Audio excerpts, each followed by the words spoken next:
Queridos irmãos, irmãs, muito boa noite a todos. Aqui, Marcelo de Oliveira Orsini.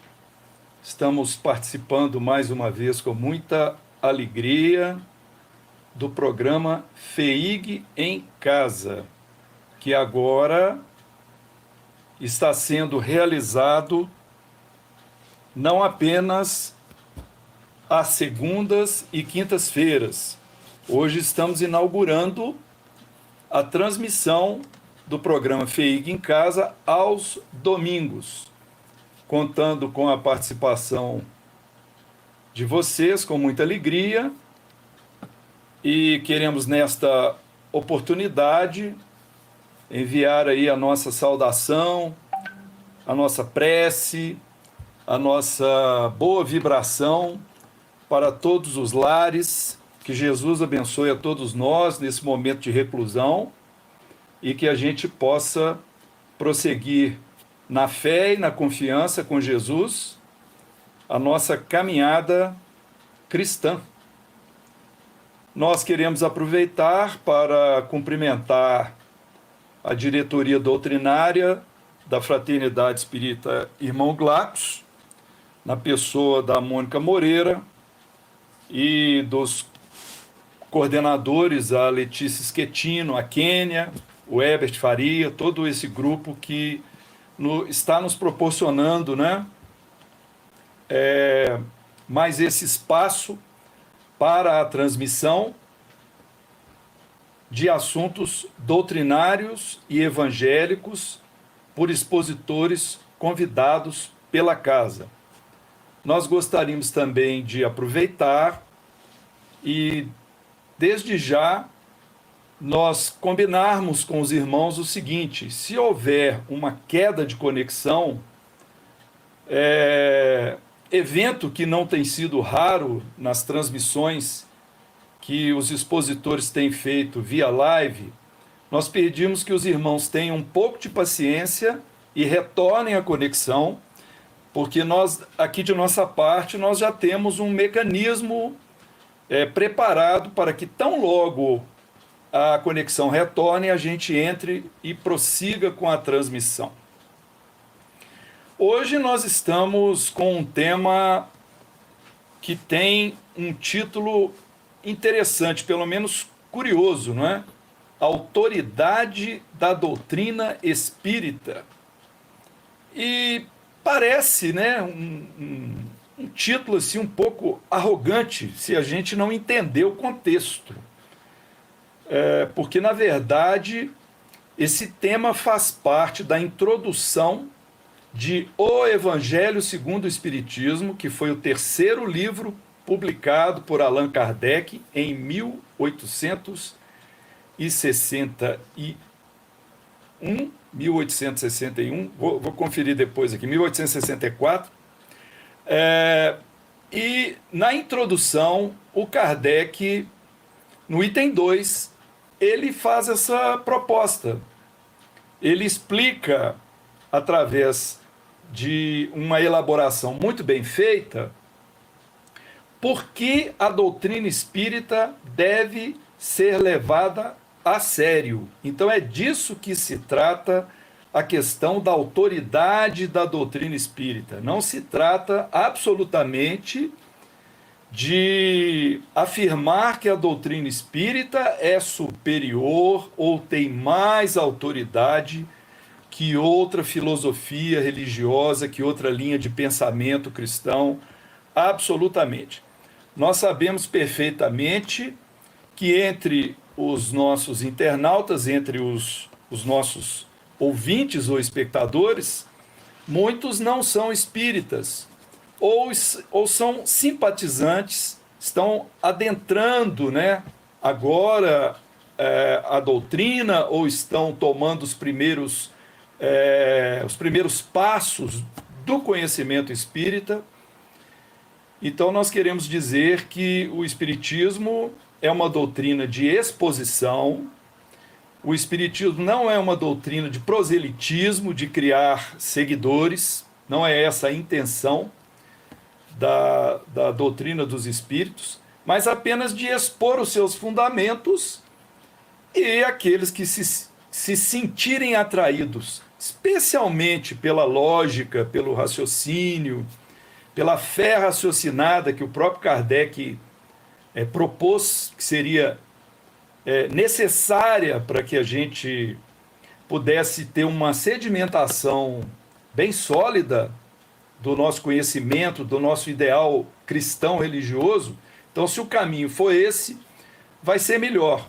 Então, que possamos seguir aqui os passos que vamos apresentar hoje, sempre nesse clima de respeito e de apresentação, de uma certa forma histórica, do que aconteceu.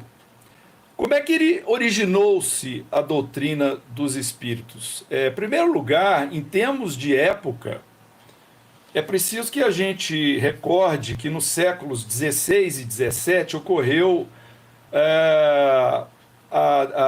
logo em seguida, a Reforma Protestante. Essa Reforma Protestante ela trouxe alguns ideais renovadores, porque o Martinho Lutero, né, o reformista alemão, ele estava disposto a criticar a venda de indulgências que a Igreja Católica estava promovendo, um protesto dele contra os abusos do clero. Então ele propôs toda uma reforma para o catolicismo romano. E é nessa ideia, nesse momento de novos ideais, porque as teses publicadas por Lutero são datadas do ano de 1517, o início, portanto, deste século XVI. Esse clima de reforma, de novos ideais, ele estava, então, no ar. Estava havendo uma espécie de confronto com os ideais, né? A autonomia da Igreja Católica. Então, foi nesse período, justamente nessa época, que se iniciaram as manifestações dos espíritos em diversas partes do mundo, de forma que foram registradas, foram transmitidas, né? As informações dessas manifestações passaram a ser colecionadas e transmitidas para várias pessoas, e isso vem, inclusive, estar de acordo com o que o evangelista João deixou registrado no capítulo 14 do seu evangelho, dos versículos 15 a 26, que é uma frase, um trecho muito conhecido dos espíritas, quando ele diz assim: e eu rogarei ao Pai, e ele vos dará outro consolador, para que fique convosco para sempre, o Espírito de verdade, que o mundo não pode receber, porque não o vê nem o conhece, mas vós o conheceis, porque habita convosco e estará em vós. Mas aquele Consolador, o Espírito Santo, que o Pai enviará em meu nome, esse vos ensinará todas as coisas e vos fará lembrar de tudo quanto vos tenho dito. Ora, então João registrou essa promessa do Cristo de que haveria um outro Consolador. Nós vamos entender melhor como é que foi esse processo, até chegar no advento da doutrina espírita, iniciando com essas manifestações, vamos dizer assim, meio desordenadas, desorganizadas, para chamar a atenção da humanidade ao advento da existência de espíritos, de inteligências, num plano que não é o nosso plano material. Então há um fenômeno que se tornou um fenômeno como se fosse um marco no início do espiritismo moderno, digamos assim, que foi o chamado fenômeno de Hydesville. Que Hydesville era uma aldeia, né, uma aldeia do estado de Nova York, nos Estados Unidos, onde esse fenômeno aconteceu na residência da família Fox, onde residiam lá o pai, a mãe, duas filhas, e começou a surgir na casa barulho de coisas arrastando, pancadas. E o que aconteceu de interessante é que a filha mais nova, Catherine, ou Kate, como era o apelido dela, ela passou a interagir de forma inteligente com esses ruídos, ou seja, em vez de se afugentar, ela resolveu corresponder, se comunicar, e aí houve um nível de comunicação inteligente, na base de pancadas, com critérios de perguntas e respostas, e um código. E mais tarde houve uma investigação e uma comprovação de que lá naquela casa havia sido assassinado e sepultado no porão um mascate, um senhor lá, um homem. E era ele que estava se manifestando. Isso em 1848. Em 1850, na França, começou, então, um fenômeno muito propagado nos salões festivos da época, as chamadas mesas girantes ou mesas falantes, nas quais os parisienses se assentavam em derredor da mesa e a mesa se elevava, girava, e nessa época isso se tornou uma curiosidade, só que ninguém sabia explicar por que acontecia, mas estavam praticando isso. Hoje, dando um salto mais adiante, nós explicamos como sendo fenômeno de efeitos físicos. Aí é preciso que a gente estude, se aprofunde no espiritismo para compreender esse tipo de movimento, né, telecinético, onde médiuns presentes em doação de ectoplasma fornecem o material que os espíritos conseguem promover essas interações auditivas, visuais, etc. Então ainda não se sabia o que era aquilo, né? Não se sabia. E em 1854, quer dizer, 4 anos depois, o professor francês Hippolyte Léon Denisard Rivail, ele já tinha tomado conhecimento do assunto, mas foi convidado pelo seu amigo Fortier para presenciar uma dessas reuniões. E muito descrente, ele foi participar das mesas girantes. Então, depois de algum tempo, o registro é em maio de 1855, quando ele foi convidado, né, nesse ano seguinte, melhor dizendo, ele aceitou o convite e começou a fazer uma investigação mais assim, científica de como que seria esse procedimento, por que as mesas estavam se elevando. Kardec chegou a dizer, que ele só acreditaria se ele cortasse a mesa e tivesse lá músculos, nervos para poder fazê-las movimentar. Naturalmente, ele analisou o ambiente para ver que não havia embuste, não havia ninguém fazendo algum tipo de truque. E estava também sendo muito propagado na França nessa época o magnetismo, a teoria do magnetismo de Mesmer. Mesmer havia desencarnado em 1814, mas ele fez uma série de propostas com relação a isso, e não é o magnetismo que a gente compreende hoje, estudando a física. Ele usava ímãs para fazer uma terapia de tratamento de cura em corpos de pessoas doentes. Ele criou uma teoria de magnetismo animal. Depois ele evoluiu dizendo que do corpo humano emanavam-se fluidos curativos. E o Kardec aproveitou isso. Mais tarde,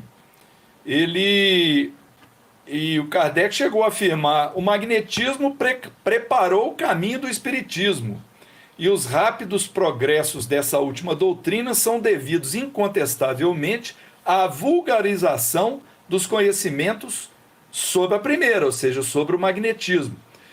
Então, Kardec, mais tarde, ele associou magnetismo com sonambulismo, com êxtase, são temas do espiritismo, mas que vieram também a colaborar para a estruturação da doutrina espírita.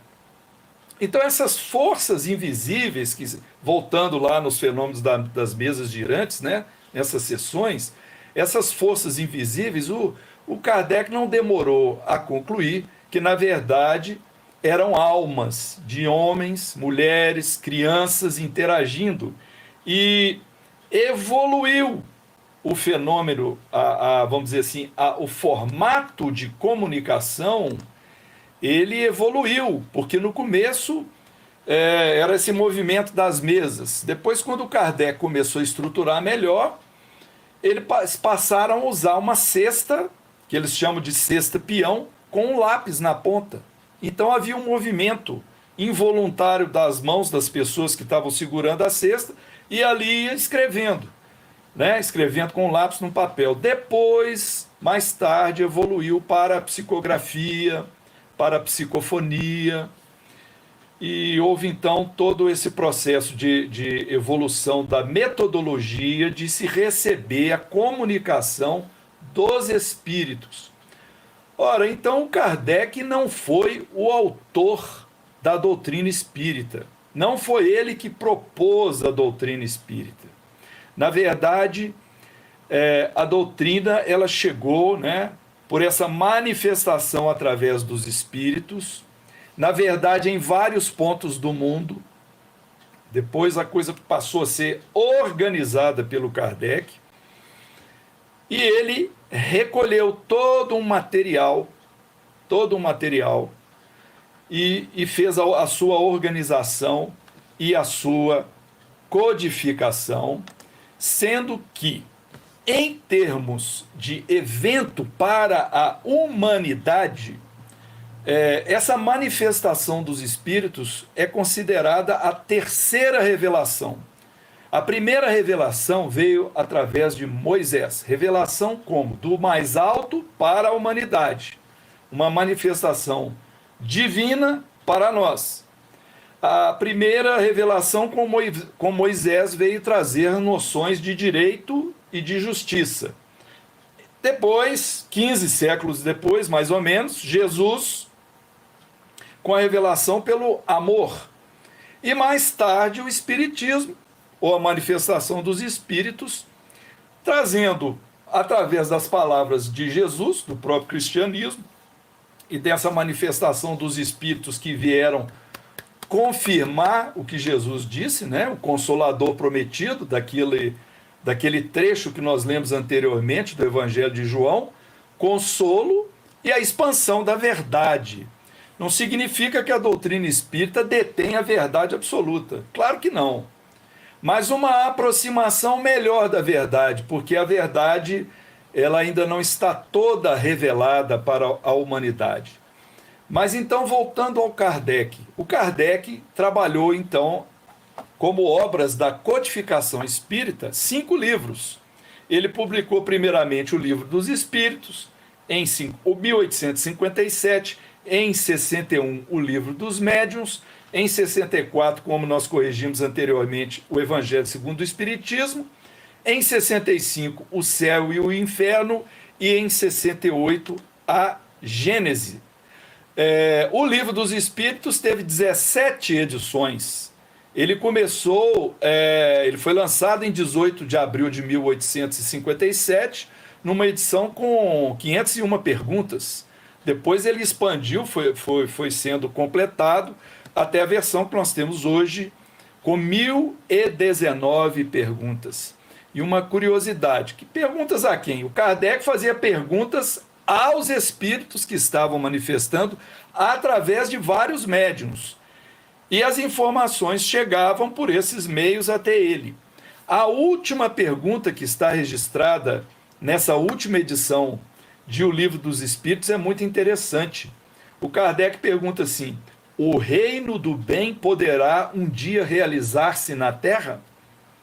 E uma parte da resposta é: o bem reinará na Terra quando entre seus espíritos, ou entre os espíritos que vêm habitá-la, os bons predominarem sobre os maus.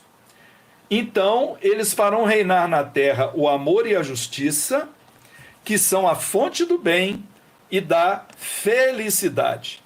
Assim ficou então estruturada a doutrina espírita por Allan Kardec. Aliás, esse nome Allan Kardec, como é que surgiu? O professor Rivail já tinha livros publicados, livros acadêmicos, até também com temas musicais.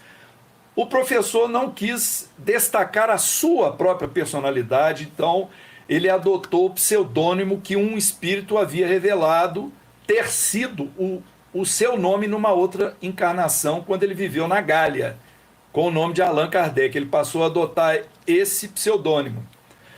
Aqui na nossa cidade de Belo Horizonte, no Grupo Emmanuel, para ser mais preciso, sob a regência do nosso querido irmão Honório Abreu, foi classificado e estruturado, para nos facilitar o aprendizado, os 15 princípios fundamentais da doutrina espírita. Só para a gente ter uma noção desse arcabouço doutrinário, né, para a gente prosseguir com o nosso tema daqui a pouco, os 15 princípios da doutrina são os seguintes: Deus, Jesus, Espírito, Perispírito, evolução, imortalidade da alma, vida futura, plano espiritual, pluralidade dos mundos habitados, mediunidade, livre-arbítrio, lei de causa e efeito ou ação e reação, reencarnação, influência dos espíritos em nossas vidas e ação dos espíritos na natureza.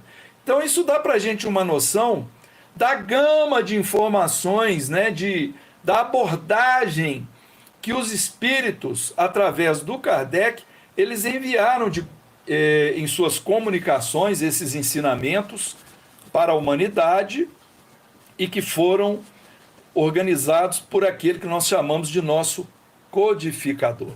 O livro A Gênese, que foi o último, publicado em 1868, no capítulo 1, ele traz uma série de perguntas interessantes, que vem nos trazer à tona as respostas que a doutrina pretende preencher. Por exemplo, pode o Espiritismo ser considerado uma revelação? Nesse caso, qual o seu caráter? Em que se funda a sua autenticidade? A quem e de que maneira foi feita esta revelação? É absoluta ou suscetível a doutrina ou suscetível de modificações? Qual a autoridade do ensino dos espíritos se eles não são infalíveis e superiores à humanidade? Olha que interessante, porque na época que Kardec publicou esse livro, ele já tinha feito o seu laboratório experimental para estudar os espíritos, as comunicações, e naturalmente percebeu que não eram apenas espíritos superiores elevados que comunicavam. Os inferiores, os atrasados, os necessitados também estavam se manifestando assim como nós também o somos, né? Muitas vezes nós somos carentes de sabedoria, de razão, de moralidade. Então, esses espíritos próximos aqui da Terra também se comunicavam. Então, o Kardec faz essa pergunta: qual a autoridade do ensino dos espíritos se eles não são infalíveis? Demonstrando que a doutrina espírita precisava ter um critério para poder ser codificada. Qual a utilidade moral do ensino que os espíritos pregam? Quais as verdades novas que eles nos trazem? E pergunta finalmente, não poderá o homem achar em si mesmo tudo que é necessário para ele conduzir a sua vida? Então, são questões que nortearam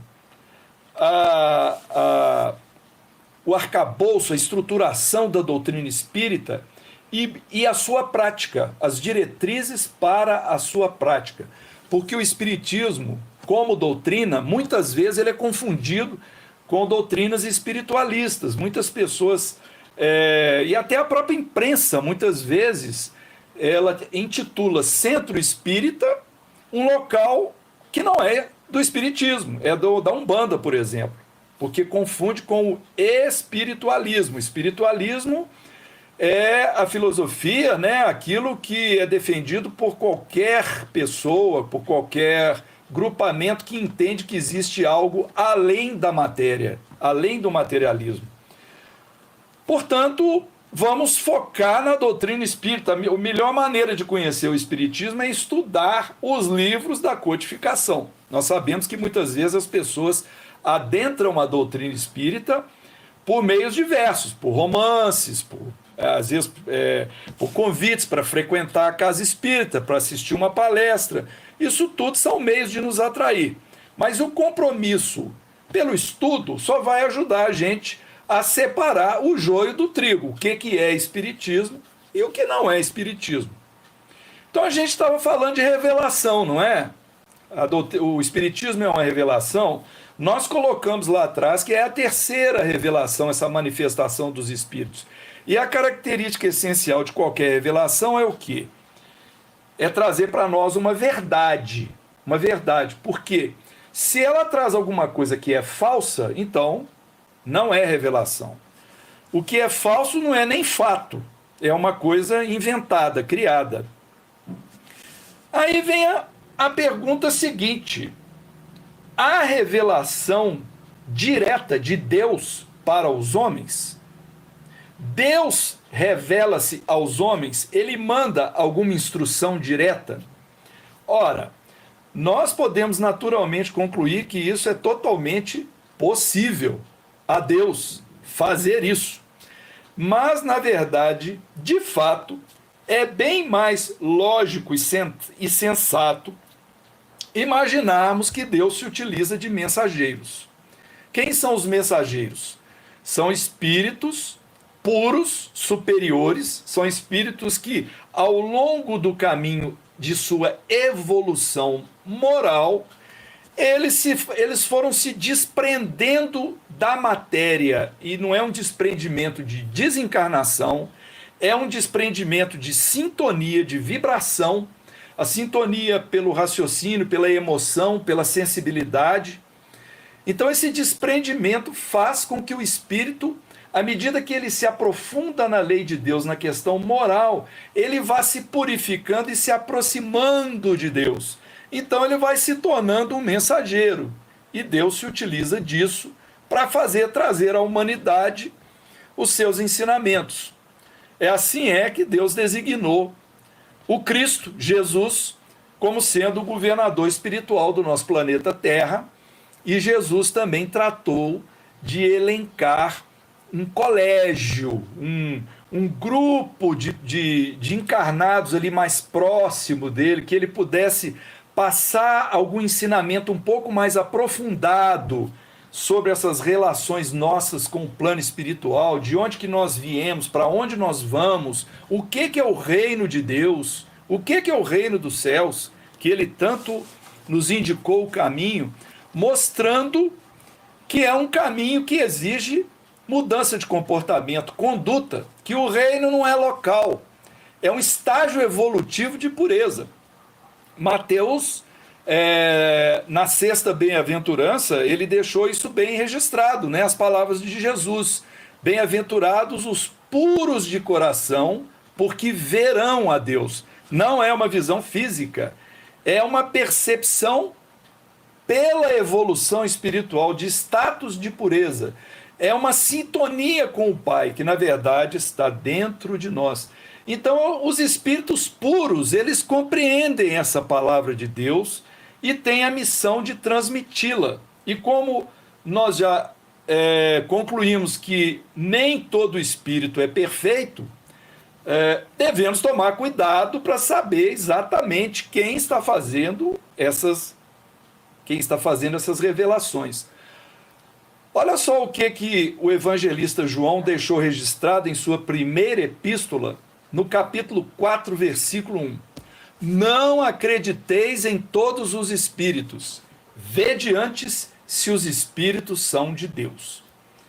Mostrando que, desde aquela época, a humanidade, né, vamos dizer, os judeus, aquela civilização, já recebia comunicação de espírito, já havia interação com o campo espiritual. Aliás, desde muito antes, né? Porque desde a época mosaica, Moisés já tinha registrado lá uma proibição de evocar os mortos. Isso por causa de uma prática equivocada onde as pessoas, os médiuns chamados na época os profetas, estavam fazendo esse tipo de comunicação para poder ler sorte, para poder ganhar recompensas materiais. O livro O Céu e o Inferno, o penúltimo livro do Kardec, traz um tratado muito bem explicado a respeito dessa questão da evocação, de evocar os mortos, e explica muito bem as razões que levaram Moisés a fazê-lo. Portanto, vamos seguir a orientação de João. Vede antes se os espíritos são de Deus. Ou seja, nós ficamos sujeitos a todo tipo de informação. Como disse Paulo de Tarso, experimentai de tudo, retende o bem.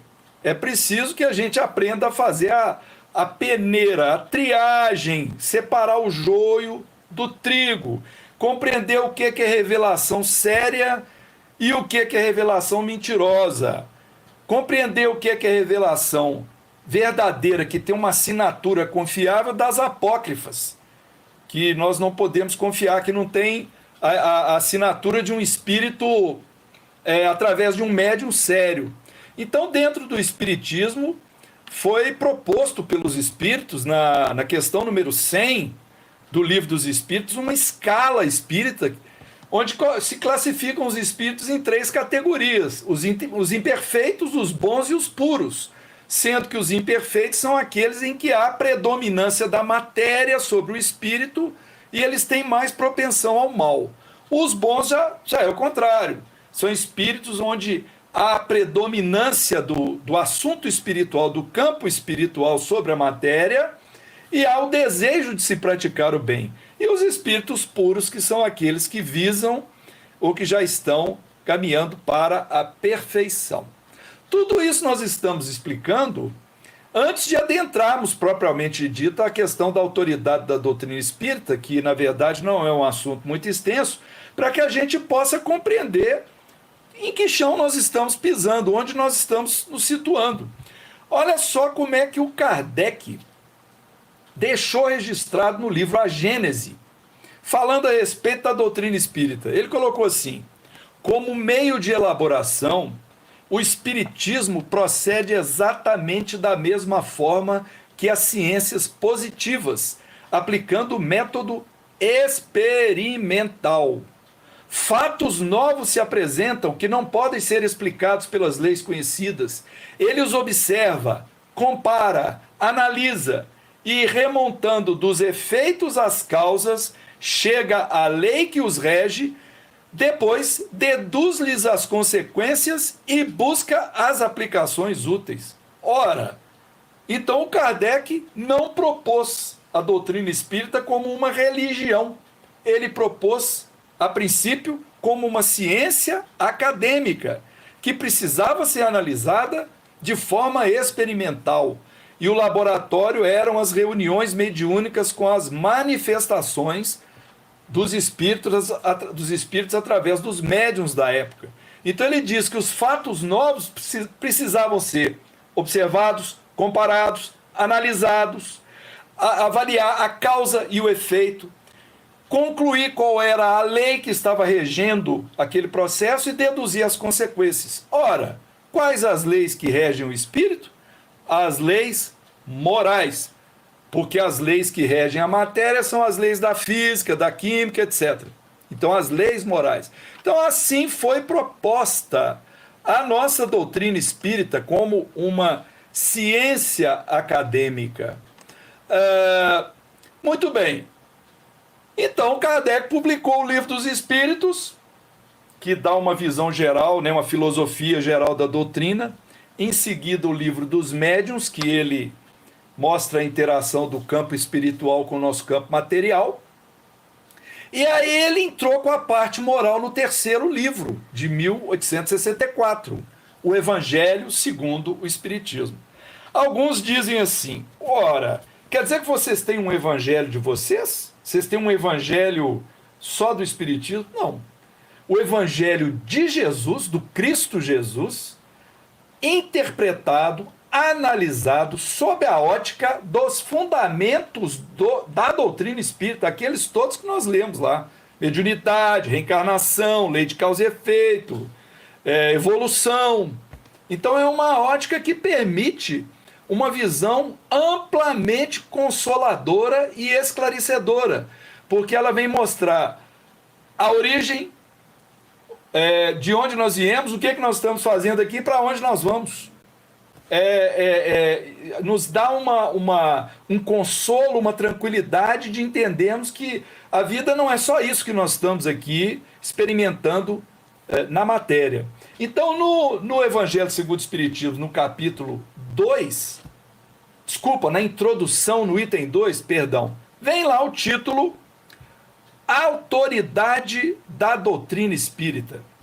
Então, o Kardec escreve assim: se a doutrina espírita fosse de concepção meramente humana, não ofereceria penhor, senão as luzes daquele... Não ofereceria por penhor, senão as luzes daquele que a houvesse concebido. Então, de cara, ele diz o seguinte, que se a doutrina espírita tivesse sido uma proposta, uma invenção, uma criação humana de homens encarnados, o que ela poderia oferecer de aval, de penhor, seria aquela pessoa. Nós teríamos que confiar exclusivamente naquela pessoa que criou o Espiritismo.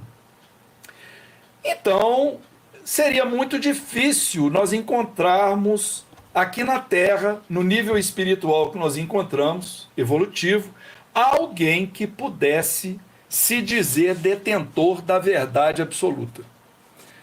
Porque os espíritos trouxeram fatos desconhecidos a respeito da natureza espiritual.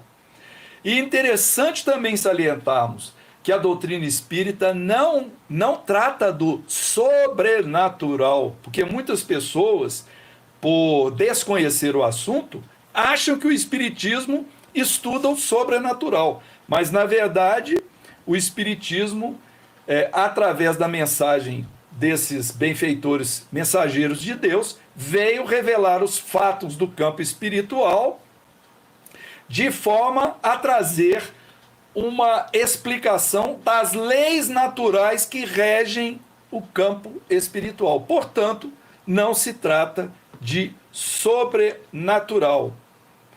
Muito bem. Então Deus incumbiu que os espíritos trouxessem essas informações para a humanidade e o fizessem em manifestações simultâneas em várias partes do mundo. O Kardec, na obra dele, ele cita que recebeu comunicações de mais de 1000 centros espíritas sérios. Ele ainda coloca assim. Naturalmente, nós não vamos entender como sendo os centros espíritas da forma como nós temos estruturado hoje, aqui no Brasil. Mas pontos de contato, de comunicação, onde ele auria de fontes diferentes a mesma informação para uma determinada questão. Então não estava vindo aquela informação só de fulano ou de ciclano. Estava vindo a mesma informação, a mesma resposta a uma determinada pergunta de fontes diferentes. Nós recordamos aqui um fato interessante que aconteceu aqui no Brasil, que vem ilustrar essa situação. O livro Desobsessão foi psicografado aqui no Brasil por 2 médiuns, Valdo Vieira e Chico Xavier. Os 2 médiuns psicografaram esse livro. Como é que foi feito isso?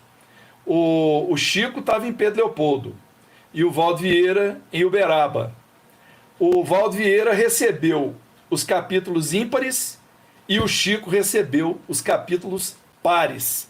E depois juntaram o material e o livro foi montado. Então, isso vem apenas ilustrar como que são as possibilidades das manifestações espirituais feitas por espíritos superiores de forma organizada, com médiuns sérios.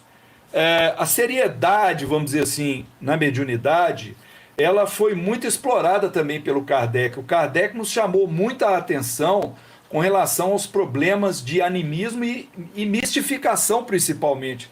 Mistificação é quando há uma interferência do próprio médium ou do espírito que está fazendo a comunicação para falsear a informação. Então ele mistifica, ele pode, por exemplo, mistificar a assinatura. Manda uma mensagem, falar aqui é o apóstolo Paulo, quando na verdade não é. E o médium também pode falsear a sua comunicação verbal, né, psicofonia ou psicografia. Então, por que nós estamos colocando isso? Para mostrar que o espiritismo, quando levado a sério, ele observa todas essas questões que são da preocupação em você constituir uma doutrina muito bem embasada, nas quais se pode confiar. Ou seja, para que uma determinada situação ou afirmação seja considerada como verdadeira, para que ela possa ganhar uma propagação sem nenhuma restrição, é preciso que seja analisado todos esses aspectos. Quais os médiuns que as receberam, quais as fontes, né, de que fontes vieram. Olha, meus irmãos, isso vem nos alertar, sabe, para hoje em dia, com esse campo nosso de comunicação através de rede social, e hoje nós podemos usar o termo inglês que caiu no nosso português assim com muita facilidade, a tal da fake news, notícia falsa. Então, muitos irmãos, às vezes, diante de certos fatos, situações, às vezes, catastróficas, falseiam comunicações, falseiam mensagens de espíritos considerados superiores, ou às vezes citam médiuns sérios e colocam, atribuem a eles as comunicações para poder propagar a mensagem. Então, nós não estamos querendo dizer que a gente não deve acreditar em nenhuma mensagem, mas é preciso que a gente antes procure saber com muita segurança da veracidade daqueles fatos antes da gente sair propagando por aí, não é?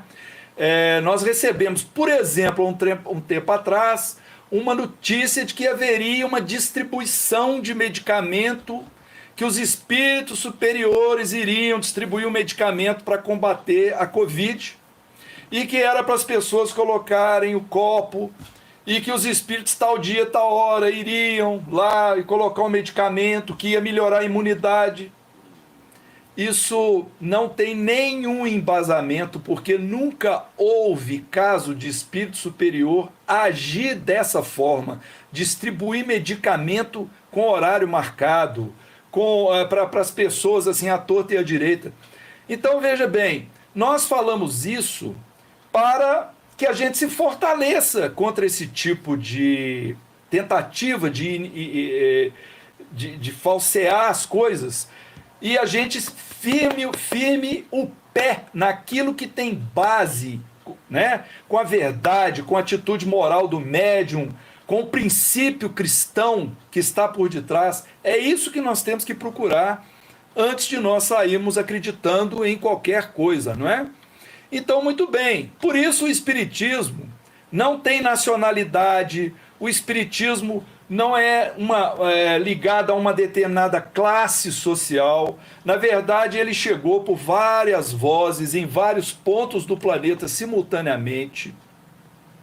E essa universalidade da doutrina, que trouxe esses fundamentos dessa forma, ela nos ajuda a termos uma garantia, né, contra o falseamento das informações. Olha só, em O Livro dos Médiuns, no capítulo 27, Kardec colocou, que ele escreveu lá um capítulo intitulado Contradições e Mistificações.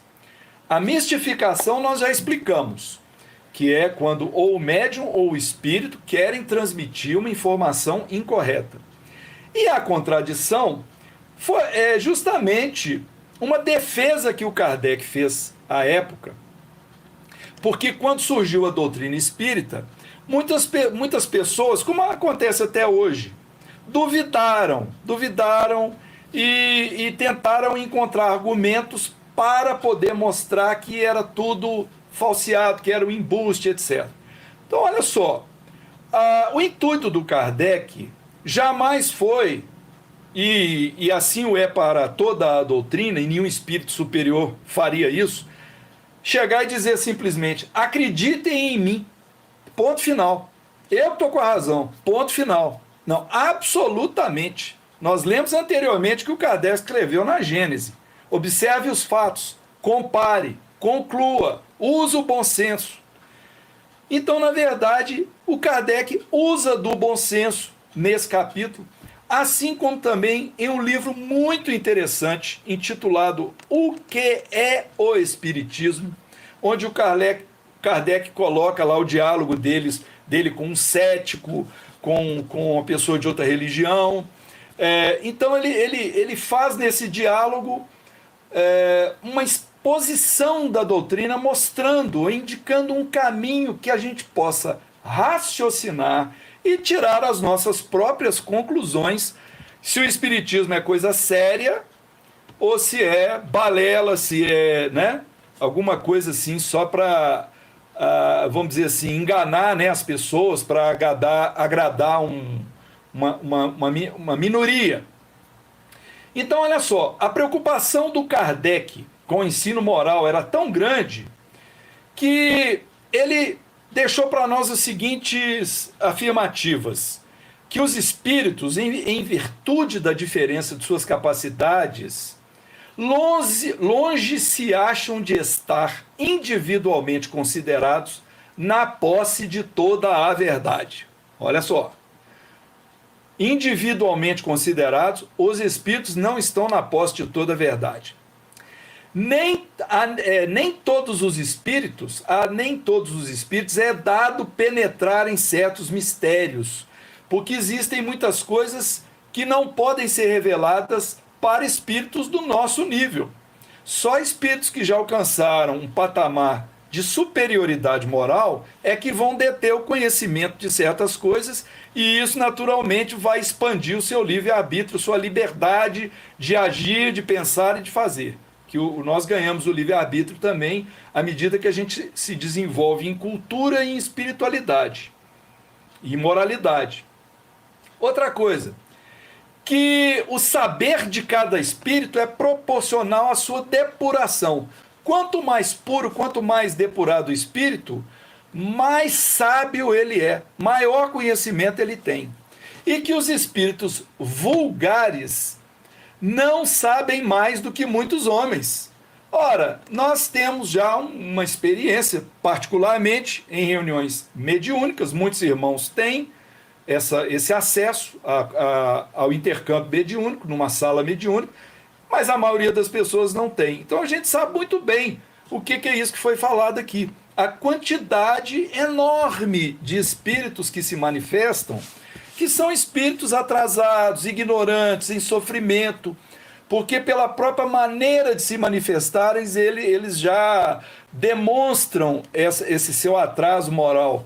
Ao passo que o espírito superior, ele chega não com uma superioridade orgulhosa. Ele é superior porque a gente reconhece pelo conteúdo e pela maneira como ele se dirige a nós, geralmente com humildade e com sabedoria.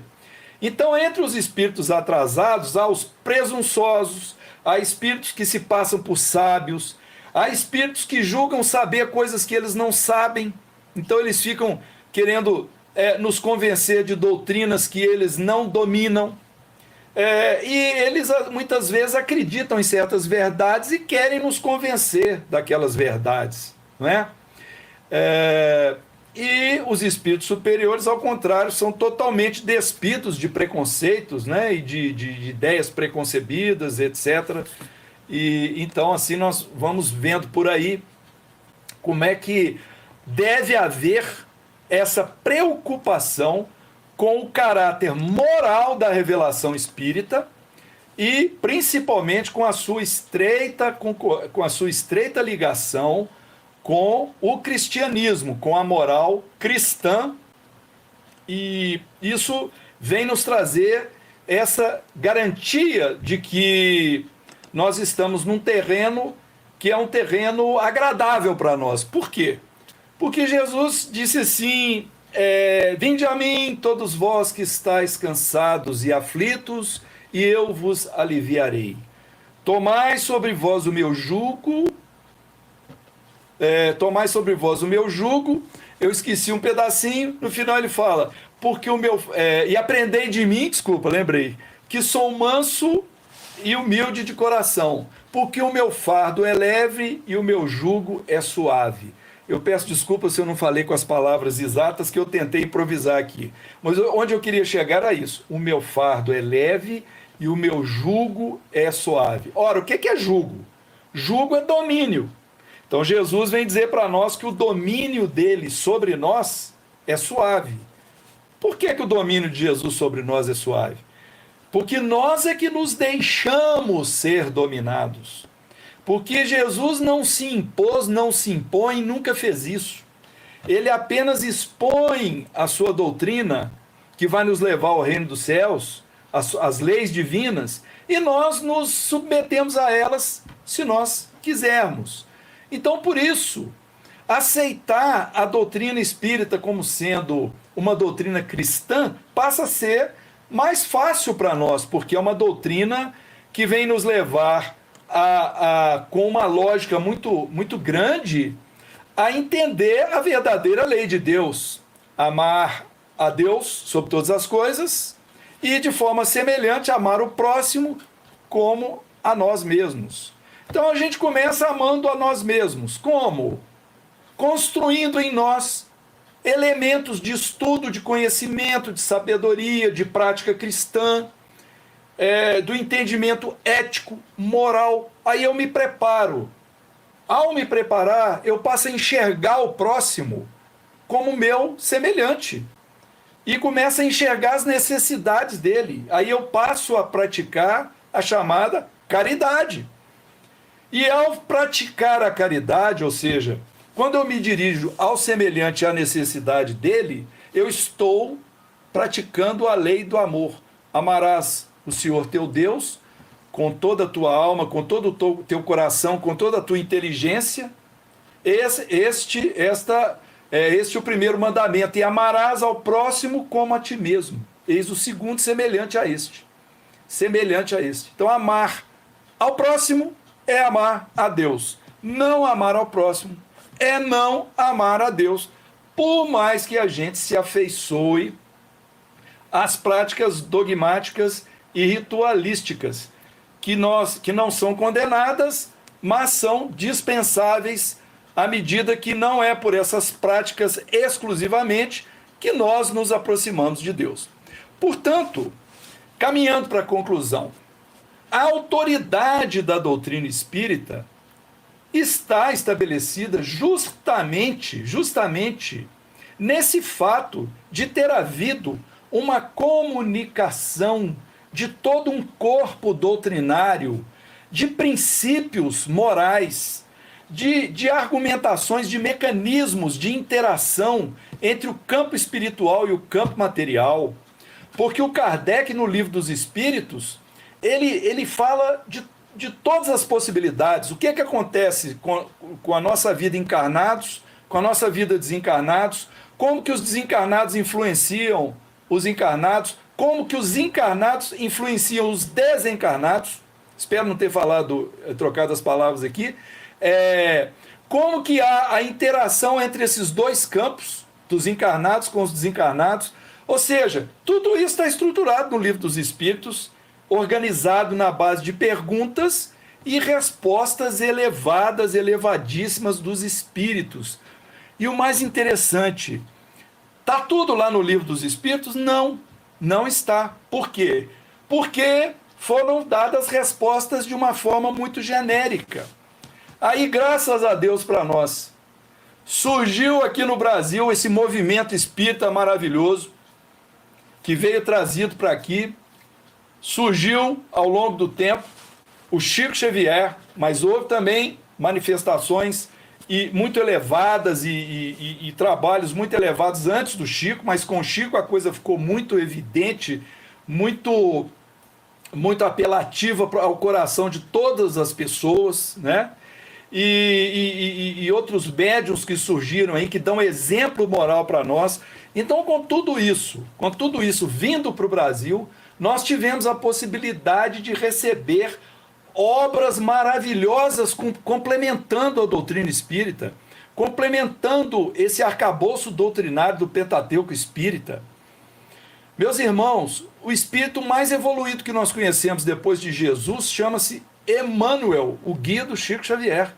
Basta ler os livros de mensagem do Emmanuel, os livros dos romances do Emmanuel.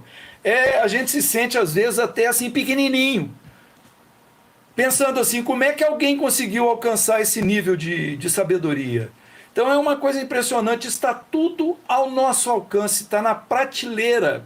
Então, quando nos sentirmos tristes, desesperançosos, infelizes, vamos buscar por esse mecanismo da leitura e da cultura espiritual, alcançarmos esse entendimento para compreendermos a autoridade da doutrina espírita e o controle universal do ensino dos espíritos, que é o tema também associado. Antes de nós encerrarmos e fazermos um agradecimento, nós gostaríamos de aproveitar só para dar uma recomendação aqui da casa, voltar a dizer que o FEIG em Casa vai passar a partir de hoje, né, que nós estamos inaugurando aqui com muita honra, aos domingos sempre às 19h30, além das segundas e quintas às 20 horas, a transmissão de palestras virtuais. E dizer com muita alegria que a nossa livraria lá da Fraternidade Espírita Irmão Glauco está aceitando encomenda de livros pelo telefone, WhatsApp, melhor dizendo, 98271 1410. 98271 1410. E quem quiser conhecer o nosso livro novo, lançamento Enio Wendling pela Vereda Mediúnica, que é um livro maravilhoso por causa do conteúdo que nós conseguimos elencar da vida do Enio, né, as pessoas que nos ajudaram a fazer pesquisa. Então a gente tem tido um retorno que é muito positivo das pessoas. Então já tem aí esse mecanismo fácil para ter acesso ao livro do Enio Wendling. Meus irmãos, muita paz a todos, que Jesus abençoe todos vocês, os seus lares, fiquem com Deus. E que esse tempo que nós ficamos juntos aqui tenha sido muito proveitoso para todos nós. Muita paz, muita alegria, assim seja.